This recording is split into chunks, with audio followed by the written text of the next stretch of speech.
ദുഃഖകരമായ ഒരു വാർത്തയാണ് പലസ്തീൻ സമൂഹത്തെയും മനുഷ്യാവകാശ പ്രവർത്തകരെയും ഒരേപോലെ ഞെട്ടിച്ചുകൊണ്ട് പുറത്തു വന്നിരിക്കുന്നത്. ഓസ്കാർ ജേതാവായ നോ അതർ ലാൻഡ് എന്ന ഡോക്യുമെന്ററി ചിത്രത്തിന് പിന്നിൽ നിർണായക പങ്കുവഹിച്ച പലസ്തീൻ ആക്ടിവിസ്റ്റ് ഔദ മുഹമ്മദ് ഹദാലിൽ വെടിയേറ്റു മരിച്ചു.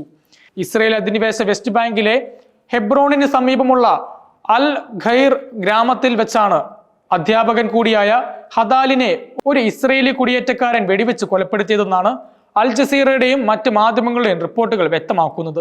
പ്രാദേശിക ഉദ്യോഗസ്ഥരെയും മാധ്യമ പ്രവർത്തകരെയും ഉദ്ധരിച്ചാണ് ഈ വിവരങ്ങൾ പുറത്തു വന്നിരിക്കുന്നത്. ഈ ദാരുണമായ മരണം പലസ്തീനിലെ ഇസ്രയേലി അധിനിവേശത്തിന്റെ ക്രൂരമായ യാഥാർത്ഥ്യങ്ങളെ വീണ്ടും ഓർമ്മിപ്പിക്കുന്ന ഒന്നായി മാറിയിരിക്കുകയാണ്.